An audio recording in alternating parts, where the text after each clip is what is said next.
So basically, right now, what's happening is, yeah, obviously, you're playing Jodie. She's been sent on a mission in Somalia to take out a warlord called Jamal. Essentially, from this point right now, you're learning to use both Jodie's abilities and also the abilities of Aiden to be able to help her get through combative situations in the game. So, in this level, what we're showing right now is the ability to be able to choke people, to be able to use the environment to help you take out other enemies, and also what you just showed there was the ability to be able to take control and possess someone essentially and have them turn on their own basically team.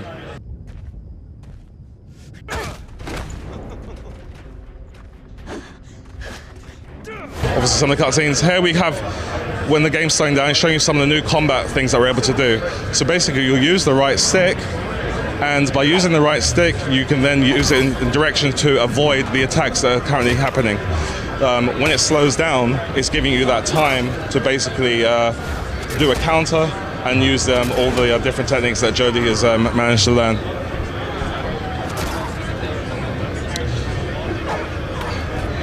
And a lot of this can be done, like I said, just by basically using the X stick when it slows down, so using the right stick when you're slowing down to play the game.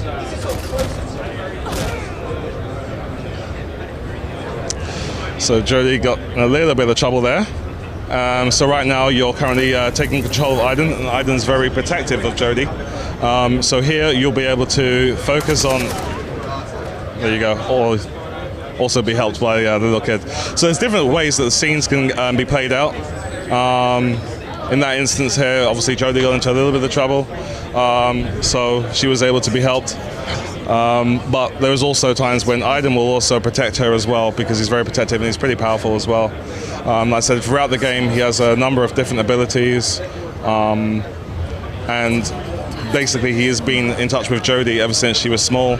As she grows older, I think it's fair to say that he also evolves as well. You learn to utilize him more, but he's also has a personality. He can get angry, he can be a bit jealous as well, and later in the story it will be revealed as to why and how they are tied together. Can you tell us about the setting right now? I mean, like whereabouts in the story is this? So basically Jodie right now is working for the CIA, and she's been sent on a mission to Somalia. So this is certainly a little bit later on in her life. I think the game basically starts off and takes place from around the age of when she's about 8 years old. In this instance, it's probably fair to say she's probably about 21, 22 years old, and currently working for the CIA.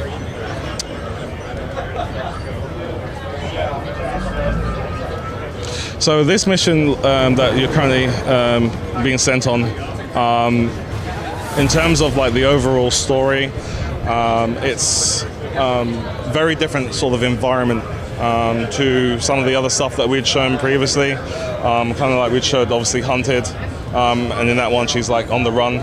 This one she is very much more so in charge of the situation. She's been sent in pretty much by herself, and she understands what the mission is and what she has to do, and she believes she's doing it for the right cause and the right reason.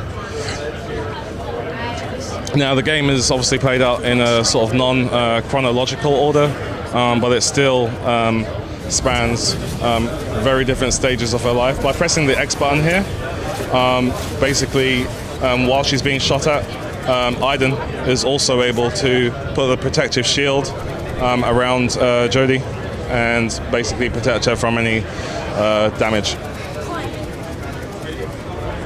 can you talk about how the relationship sort of changes between Jodie and Aiden as the game progresses, as she gets older? Yeah, I mean, I think like with the relationship between Jodie and Aiden, I mean, obviously from the time that she was a little girl, she always knew that there was something a little bit different, and she never really fit in so much with a lot of the other children that are around her age, and she kind of goes through a lot of different emotions, just like, you know, like we all do. Like you're kind of growing up from being like a small child, growing up to being an adult, and throughout that journey in her life, Aiden is always there with her. He's always been there from the start. So as she grows, as she learns more, she also is able to kind of build that relationship more. So with Aiden, she's able to communicate with him, but at the same time, no one else can really hear Aiden. But his abilities, what he's able to do, he's able to influence and do different things. Like I said, for the most part, to protect her, but at the same time, like I said, he also can get jealous. He does have emotions, and he's a different type of person. So at this point in Jodie's life, as you can see, she's very much in touch with Aiden. She's able to communicate with him, and he's also able to like help her. So right here, you've just seen one of the abilities you have there, where you're able to take control of one of the Somalian soldiers, and obviously help Jodie to be able to complete her mission. So at this stage now, you're in control of one of the soldiers, so you might want to try and walk around to the driver's side of the truck, and here you will be able to take out someone in the truck. So at this point, you can enter the vehicle by pushing up on the right stick. Right stick.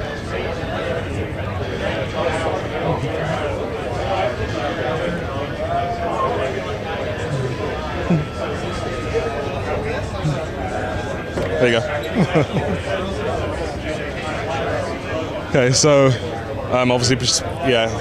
So we've got different levels of interaction. Some of it you'll see like X button or square button prompts on screen. Other times there'll be different type of prompts where basically, as you can see, it'll have like a floating sort of little marker on the screen that indicates that there's something that you need to interact with. So at this point right now, because you've managed to take out the soldiers, you're able to get into the truck and basically try and get to the next part of the mission.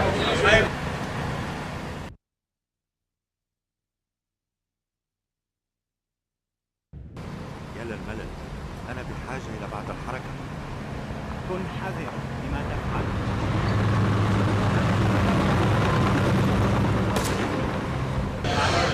So Quantic Dreams are probably one of the most talented developers in the world in terms of like making their games look so visually appealing.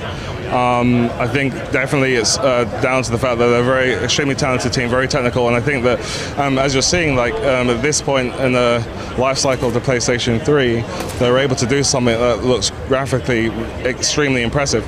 And what that does is it adds to the feeling that you're getting in the levels. It makes you feel more immersed in the actual environments.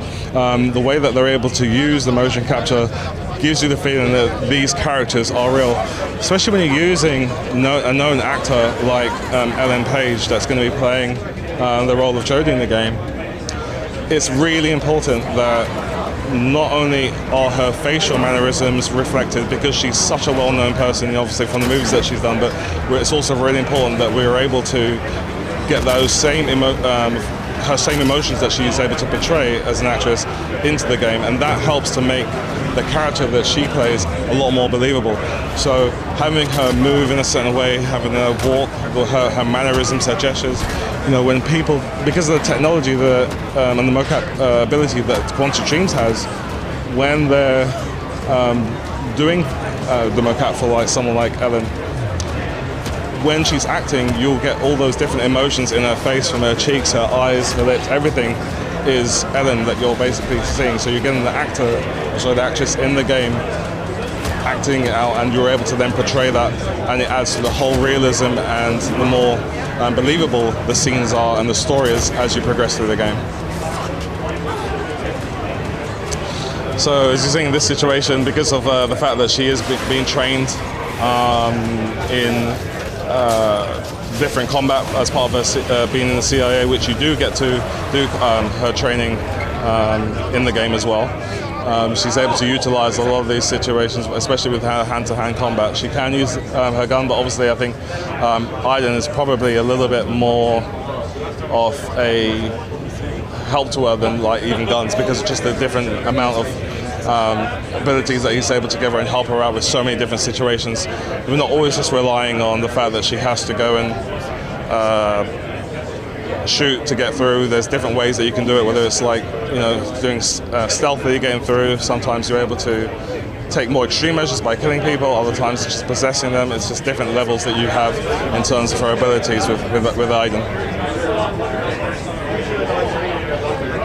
Is there an impact of picking different choices, or is it just, you know, however you decide to play the game? I'd say there's definitely an impact with the choices that you make. And I think it affects like the story, and it affects how the scene's going to play out, basically. So obviously it's important to give the player the freedom and the choice to be able to play through the game in the way that they would like to, in terms of how they want a scene to play out. And there are definitely different ways that I can do, and that also impacts the way that the player's experience of the game will be as they progress through the game as well. Jamal was around here somewhere. I don't have much time.